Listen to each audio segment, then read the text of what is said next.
guys, welcome back to my in-house videos. I usually do these in my Disney room, but I can't find my tripod. It's like in my packing closet for sure, but if you all could see my packing closet, you'd understand why I can't find it. It's a disaster. I'm currently working on going through every room in my house and just getting rid of stuff and organizing everything, which my house, trust me, is already like uber organized, but not my packing closet. So I am doing this in my dining room. It's just the easiest place for me to kind of prop this up. You can see like, sorry, my like stuff over here, my little decorations. This is my computer in case you're wondering. That's my kitchen. This is my dining room. That's about it.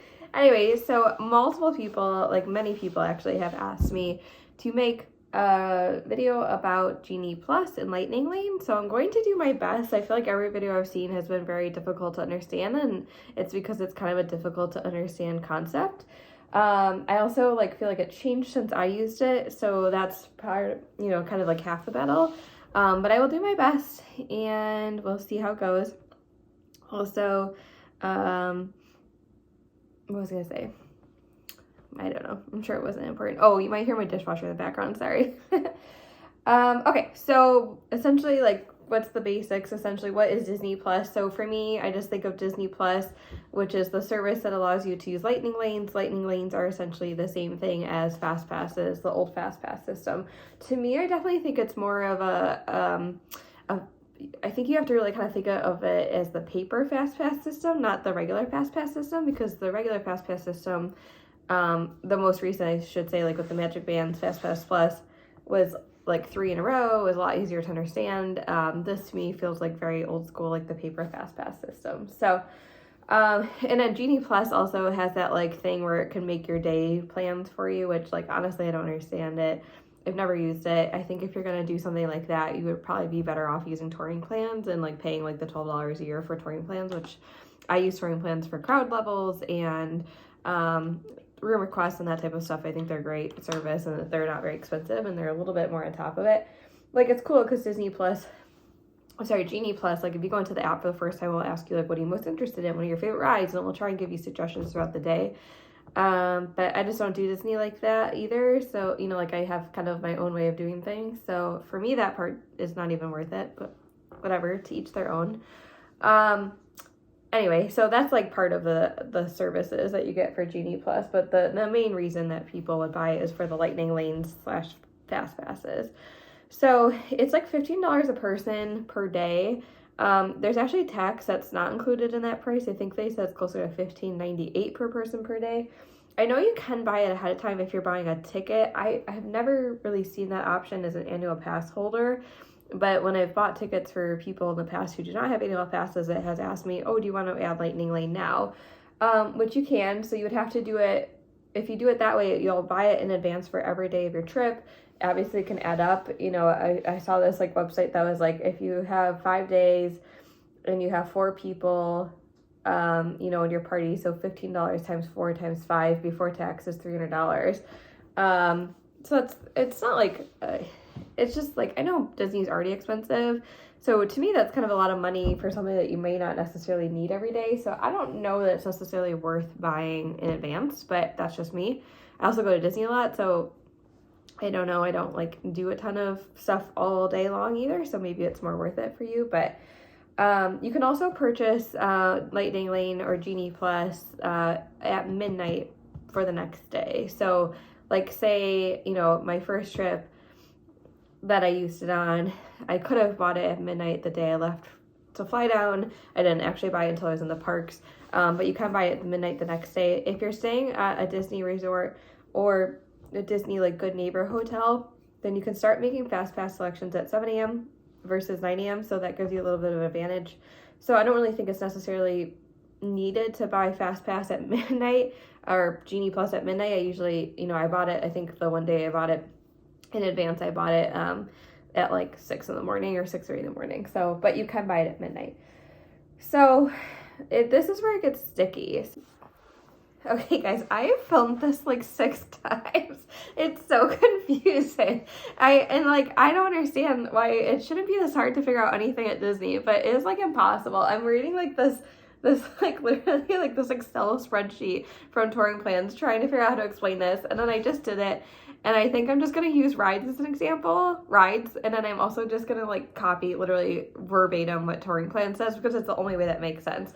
So currently I am trying to figure out when can I book my Lightning Lane? I've booked a Lightning Lane. When can I book another, right? So there are 4 times in which you can book another Lightning Lane. So I'll just like gradually say this category and then I'll give you an example. So 2 hours after making a Lightning reservation, 2 hours after the park is open, if your first Lightning Lane reservation was made before the park opens, after using your last booked Lightning Lane reservation, or after your last booked Lightning Lane reservation expired.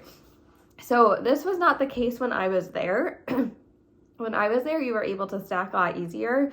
And after you used any Lightning Lane, I could book another one regardless of how many I had, but that is no longer the case. So they have closed that loophole. Stacking is still possible, but it's definitely a lot harder. So, okay, so I'm literally just gonna walk you through this example of Touring Plans. Huge credit to Touring Plans. If you don't look them up ever, they are full of information. Like I said already, great service. This is free. This is just on their website, but I do pay for the subscription for them too. It's really not that much money. So they have great books too if you ever wanted to read books. I've read all of their books for Disneyland usually because I don't go as often, and I've read going to Disneyland with kids and or Disney World with kids, and then I used to read the Disney World ones, but I thought I had a like a grasp on Disney World until Lightning Lane came. So excuse me. When my sister was just there in December, she called me and I was like, I don't know what the issue is. Like, it's really not that hard. And then I realized how hard it actually is because they changed it. So anyway, back to the example. So I was starting to do this example last time I filmed this, but I think I'm going to use rides because it just makes it easier to understand. Okay, so let's just say we're at Magic Kingdom just because that's the easiest. So, all right, so at 7 a.m. I get up and I book a Lightning Lane for 1 p.m. and I book this Lightning Lane for Big Thunder Mountain, okay? So I have this 1 p.m. Big Thunder Mountain. Let's say on this day that Magic Kingdom opens at 9. So 2 hours after the park opens, I am allowed to make another Lightning Lane reservation. This is one of the first times you can do another one, okay? So at 11 a.m., I book a second Lightning Lane for Buzz Lightyear at 12 p.m. Great. At 12 p.m., I get in line for Buzz Lightyear. I enter the line, and as soon as I tap my magic band, because this is the second, aka the last, Lightning Lane that I've booked, I am able to book another third Lightning Lane after this. So I'm in line for Buzz. I book a 1:30 Lightning Lane for It's a Small World, okay? So now I enjoy Buzz. I have 2 Lightning Lanes sitting here. I have the one I made in the morning for Big Thunder Mountain, and then I have my It's a Small World for 1:30. I get in at 1 o'clock, my Lightning Lane number 1, which is Big Thunder Mountain. I am not able to book another Lightning Lane because this is not my last Lightning Lane. My current last Lightning Lane is the one I just made, is Lightning Lane number 3 in this example. It's a Small World. So I am on the ride, whatever. At 1:30, I enter Lightning Lane number 3, which is now my last Lightning Lane, which is It's a Small World. And at that one, I can book a 4th Lightning Lane, which was for 6 o'clock, okay? So that I used Lightning Lane 3 It's a Small World. At 6 o'clock, I book Pirates of the Caribbean. Okay, so that's Lightning Lane number 4. Because this was at like 1:30, I can now book another Lightning Lane at 3:30 because it's 2 hours since my last one was booked. So I know this is very confusing. So let's say I have Pirates at 6, but I'm actually also able to book another Lightning Lane for Haunted Mansion. So the whole thing is very confusing.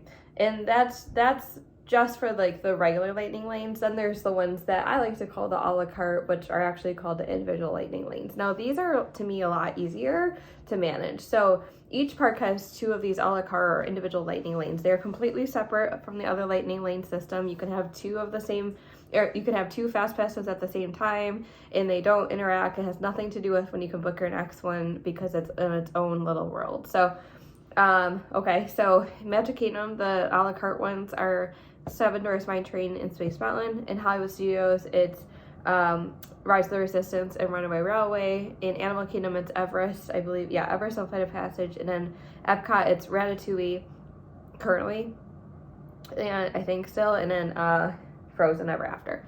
So those are way easier for a multitude of reasons. One, you can pick a time, so you can say like, okay, I want to ride Remy's, but I know I'm not going to ride till 6 p.m. So you can actually pick 6 p.m. So to me, you have a lot more options. Two, like I said, you can have multiple fast passes at the same time.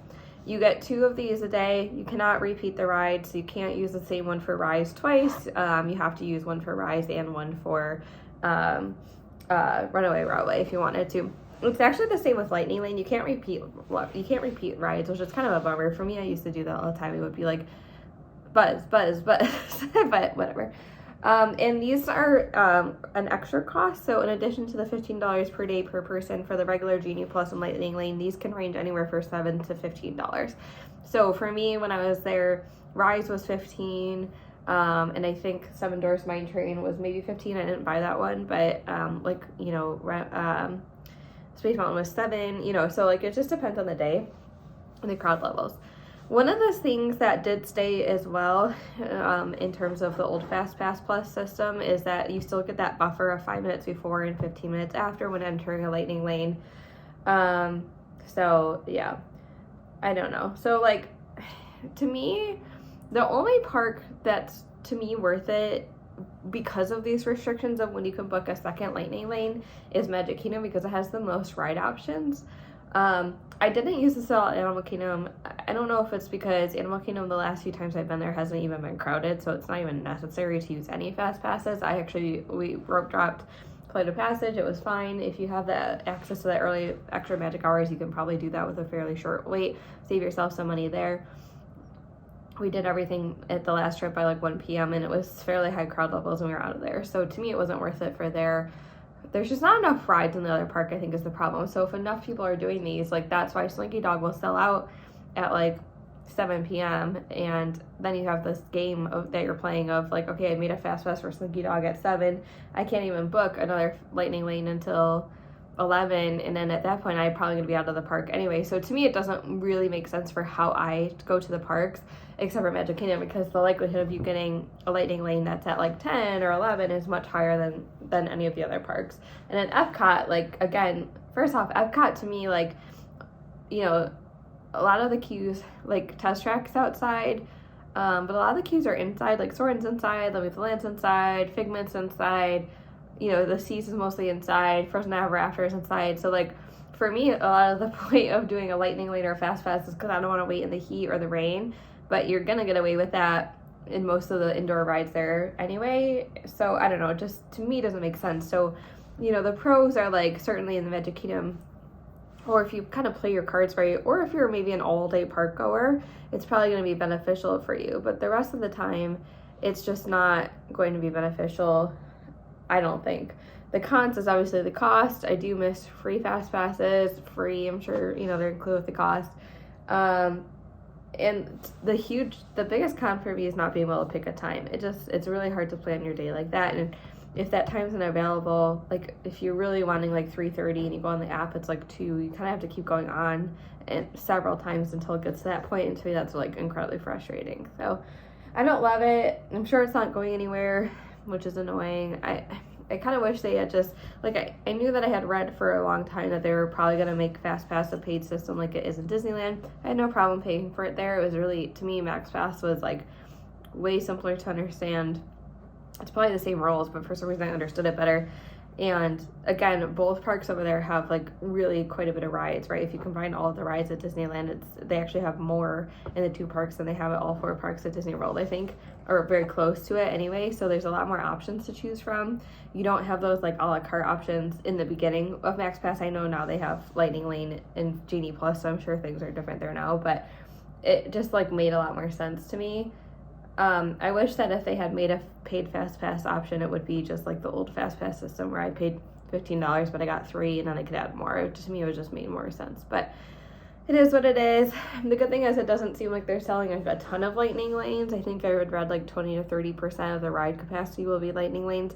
So you're not going to be waiting quite as long in the line for if you don't have a Lightning Lane as you could have in the old FastPass system. So, but we'll see. We'll see how it goes. Like I said, I doubt it's going anywhere. Anything that Disney changes that everyone hates, I don't think they seem to care anymore, unfortunately, and they're just going to keep going with it. So, so I hope that it somewhat explains things. But yeah, so what do you guys think about the new system, and will you use it? Let me know in the comments. Oh, also, this is probably going to be my last YouTube video for a while, because I have not a ton of content. Actually, I have no content left, and I'm not going until the end of February. So at that point, I'm assuming I'll probably have another Run Disney update, because we're doing the Princess 10K. In theory, if it's super high COVID numbers, we're not going to do the race just because we don't feel comfortable standing at a corral with a bunch of people. But we'll see what happens there. But if I do it, I'll let you know if they've changed kind of the corrals at all. I gotta look that up anyway. And yeah, I guess that's it. So hopefully we'll be down there in February, and I probably won't see you until then unless I think of anything else, or if you guys have anything that you want me to touch on, I will be happy to do that for you and do the research. So again, drop your comments below if you are planning on using this, or if you are also confused. Bye guys.